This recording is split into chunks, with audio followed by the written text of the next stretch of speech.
أذكركم يا غاليين بتشجيعي بالضغط على زر إعجابني واشتراك في القناة وتفعيل الجرس باش يوصلكم كل ما هو جديد.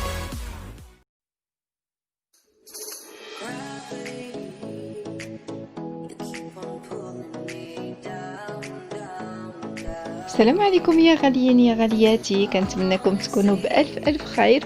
وانتم كتشوفوا هذا الفيديو اليوم ان شاء الله شاركت معكم وجبه صيفيه اللي هما لي ساندويتش بعجين واحد. تقدروا تحضروا 2 نويعات ديال لي ساندويتش وخبيزات تعمروهم باش ما بغيتوا. ديتكم هكذا كافكار وديتكم وصفات. كنتمنى ان شاء الله يعجبكم هذا الفيديو، يلقاكم في احسن الاحوال، وما تنساوش تكتبوا لي في التعليق اذا بغيتوا المزيد من وجبات صيفيه ان شاء الله يا ربي، وبغيتوا نشارك معكم اي حويجه اخرى كتبوها لي في التعليق. وان شاء الله اللي يحشمني انني نوصل لكم كل ما هو جديد وكل ما هو ناجح ومفيد. كنقول لكم نبداو بهاد الخبيزات هادو اللي هما بعجين واحد، كيجيو رائعين جدا كيف ما كتلاحظوا في الصور. وحدين عمرتهم بكفيته ووحدين عمرتهم على شكل تاكوس، وكل وحدين طيبتهم بطريقه في شكل. كنتمنى ان شاء الله يعجبوكم وكنتمنى تجربوهم ويكونوا كيعجبوكم الوصفات اللي كنقدم لكم. نبداو على بركه الله بالوصفه.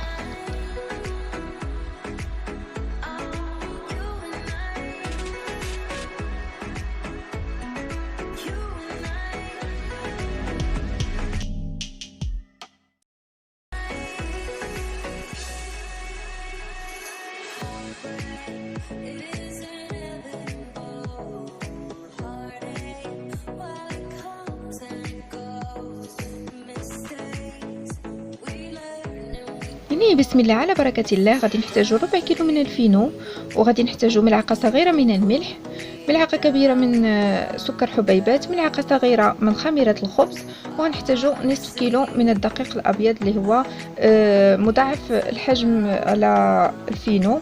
إلا احتاجنا 4 كيلو ديال الفينو غادي نحتاجو نصف كيلو من الدقيق الأبيض أولا الفرس. إلا احتاجنا بغينا كمية كبيرة واحتاجنا نص كيلو من الفينو غادي نستعملو كيلو من الفرس. وبالنسبة للملح والسكر كيبقى حسب الذوق، وبالنسبه للخميره حسب الجو. يعني اذا كان الحل بارد غادي تضيفوا الخميره اكثر، وإلا كان الحل سخون غادي تضيفوا غير شويه. كيف ما عارفين دابا هذه اكله صيفيه وحنايا في الصيف دابا. لديكشي باش عملت الخميره غير شويه.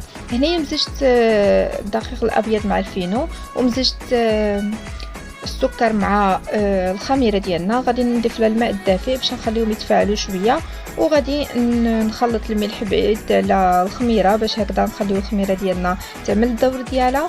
وغادي نعجن عادي جدا غير بالماء الدافئ. غادي نجمع الخليط ديالي كيف ما غتلاحظوا حتى غادي تكون لي العجينه اللي كتكون رخوه تقريبا بحال عجينه الخبز.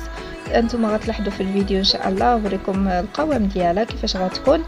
وغادي نديركوها واحد شويه. خليكم مع الفيديو باش ما نحرق لكمش المراحل، وان شاء الله نكملوا انا وياكم.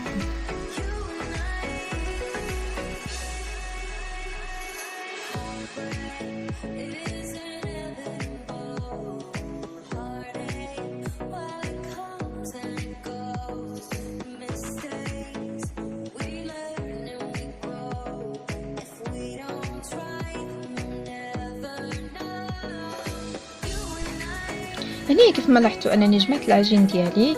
دابا غادي نضيف له واحد معلقه صغيره من الزبده اولا المارغرين على حسب الذوق، و على حسب المتوفر عفوا. بحال كيعطيو نفس المفعوليه، يعني باش يخليو لنا ديك العجين ديالنا رطب وخلينا هيدا ندلكوه بلا ما يلتصق لنا في اليد. هنايا بعد ما غندلك العجين ديالي مزيان غادي نخليه يختمر على حسب المطبخ ديالكم. بالنسبه لنا المطبخ ديالي سخون بزاف، وكيف ما قلت لكم حنا في فصل الصيف، يعني غادي نخليه ربع ساعه فقط. وانتم على حسب المطبخ ديالكم تشوفوا الحجم ديالو تضاعف. هذا هو المهم، ان الحجم ديالو يتضاعف ماشي المده شحال بالضبط. هنايا غادي نخليه كيف ما لاحظتوا يخمر لي، وغادي ندوزو انا وياكم نعدلوا الحشوه. بالنسبه للحشوه ان شاء الله غادي تكون حشوه بسيطه جدا ولذيذه بزاف. هني سخنت مقيله ديالي، مت فيها شويه ديال الزيت وغادي نعمل فيها بصله كبيره الحجم، اولا تقدروا تستعملوا جوج بصلات اللي قطعتهم مربعات. غادي نضيف المقله ديالي وغادي نخليها تشحر مزيان مزيان، وديك الساعه غتشوفوا شنو غنعمل لها كثر.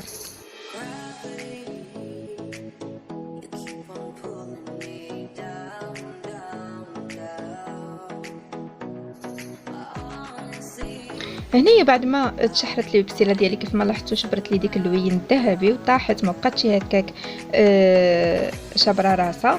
هنايا غادي نزول نصف الكميه ديال البصل، وغادي نحتفظ بالكميه بالنصف كميه في المقلاة اللي غادي نضيف عليها الفلفل، فلفله واحده اللي قطعتها مربعات، وغادي نضيف عليها الدجاج اللي تبلته من قبل بتتبيله عاديه جدا. انني مثلو الفلفل الاحمر، مثلو الابزار، مثلو زريعه القزبور، مثلو تويمه يابسه. المهم كيبقى حسب الاختيار. وبغيتو تتبيله ديال الدجاج عندي بزاف في القناه، شاركت معكم بزاف ديال الشكيلات وبزاف الانواع، ان شاء الله يا ربي تشوفوهم، وخلي لكم روابط ديال الفيديوهات في صندوق الوصف. هنايا كيف ما لاحظتوا ضفتو من بسيله ديالي، غادي نشحرو مزيان مزيان وديك الساعه نرجع معكم. هنايا احتفظت بالحشوه ديالي الاولى، وهنايا غادي ندوز للحشوه الثانيه. ديك نصف كميه ديال البصل اللي احتفظنا بها رديتها للمقلاة، وغادي نضيف لها 200 غرام ديال الكفته اولا اللحم المفروم.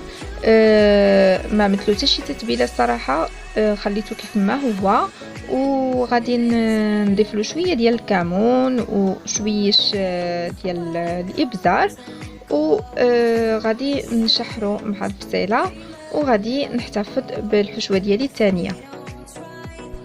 هنايا كيف لاحظتوا ان العجين ديالي تضاعف الحجم ديالو كيف ما كتشوفوا في الفيديو. هنايا غادي نحاول نقسمو، غادي نقسمو النصفين، وبعد ما غندهن يدي شويه بالزيت باش ما يلتصقش معايا حيت هو خفيف بزاف، وملي اختمر زاد خفيف كتر. وهكذا غادي نقسمو كويرات على حسب الكميه اللي نتوما بغيتو. انا عملتهم كبيب. يعني بعد ما قسمتهم كويرات كيف ما كتشوفوا غادي نخليهم يرتاحوا، نحاول نعملهم متساويين، وغادي ندوز نقسم كويرات ثانيين، نقسمهم كبار شويه على هادو حيت هادو هما اللي غادي نعمر بالكفته، واخرين غادي نعملهم على شكل تاكوس غادي يكونوا كبار شويه. وهكذا غادي نخليهم يرتاحوا شويه، ومن بعد غادي نوريكم الطريقه اللي غادي نعمرهم بها.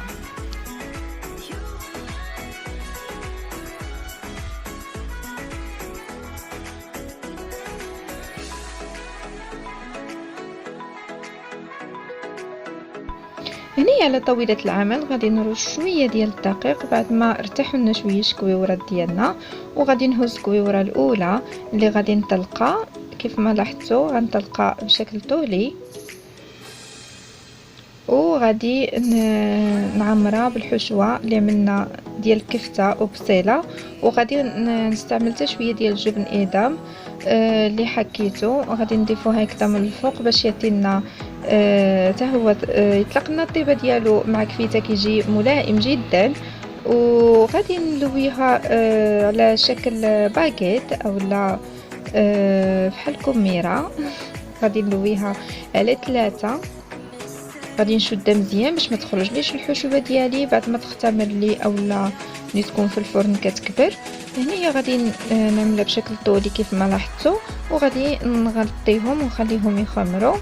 هنا بالنسبه للشكل الثاني اللي هما كويورات اللي منا كبار شويه، حتى هما غادي نطلقهم مزيان مزيان باش غادي نعمرهم بالدجاج ديالنا، بصدر الدجاج اللي منا انا وياكم، اللي عملنا له البصيله وشويه ديال الفلفل. بالنسبه لهذا العجين تقدروا تعمروه باي حاجه بغيتو، كيف ما قلت لكم تقدروا طيبوهم. غنوريكم خبيزات اللي طيبتهم هكاك ومن بعد عاد تعمروهم بسلطه تكون بارده، يكون ساندويتش بارد مثلا طون ولا اللي كيعجبوا المعلبات كاشير ولا اي حاجه بغيتوها، ولا لي سالاد بوحدهم كيجيو رائعين جدا. هنايا غادي نضيف الحشوه ديالي اللي عدلت انا وياكم، غنضيف لها شويه ديال الكورنيشون، وغادي نضيف قطع من الجبن، وغادي نشد فحال البريه اولا فحال الرغيفات، بحال اللي كنعملوا رغيفات، وغادي نضغط عليها ونخليها حتى هي تختمر. هادو هما اللي غنطيبهم في المقلاة. كيف ما لاحظتوا انني شديتها من هاد الجهه ومن هاد الجهه باش ما تخرجليش الحشوه في الطهي، ما تجيش واحد جهه رقيقه واحد جهه غليظه. وهنايا غادي نخليها تختمر لي كيف ما لاحظتوا، وان شاء الله ندوزو الطريقه ديال الطهي. هنايا هادو عملتهم في صينيه ديال الفرن، جبرت السلالي ورق المطبخ، اضطريت انني نستعمل واحد كان ديجا عندي وعملتهم فوق ديك الورق المطبخ. وهنايا خلطت بيضه كامله مع قليل من الصوجه من صلصه الصوجه، وغادي نضيفها فوق ندهن بها خبيزات ديالي هادو ديال الكفيته، وغادي ندخلهم الفران على نار هادئه من التحت بعد ما نكونوا سخناه مزيان باش غادي يزيدوا يتنفخوا معانا، وغادي يطيبوا لنا ان شاء الله على نار مهيله كيف قلت لكم حتى كيطيبوا. من بعد كنحمروهم. هنا مقله ديال الرغايف سخنتها مزيان وضفت لها الساندويتش ديالنا الثاني، ونقصت العافيه مره باش هكذا يطيب لنا من الداخل ما يبقاش معجن. كيف ما لاحظتوا حمرته من التحت وديك الساعه قلبته. دابا غادي نغطيه ونخليه يطيب شويه عليه باش يدخل له الطياب من الداخل، وديك الساعه غتشوفوا معايا الشكل النهائي ديال لي ساندويتش بجوج بهم. والخبيزات العجين اللي شاطلي عملته بحال ديك لي باغيت غير هو خاوي، وغتشوفوا كيفاش عامل من الداخل كيجي رائع جدا. وقدمته هيدا مع مايونيز اللي عندي ديجا في القناه اللي بغى يشوف الطريقه اللي كنعملها بها. بالنسبه لهاد الخبيزات عملت لهم شويه ديال الجبن مبشور من الفوق غير وحدهم كيجيو رائعين. تقدروا تقدموهم حتى للفطور لوليداتكم اولا الكوتي اولا كوجبه مدرسيه ان شاء الله. يا ربي قربت المدرسه وان شاء الله الله يحسن الاوضاع ونرجعوا لحياتنا كيف ما كنا، رجعوا وليداتنا يقراو القرايه ديالهم كيف ما كانوا. غنقول لكم وصلنا للاخر ديال الفيديو، كنتمنى ان شاء الله نكون خفيفه ظريفه على قلوبكم. انا وصفاتي كنقول لكم السلام عليكم، الى فيديو قادم ان شاء الله. دمتم في رعايه الله.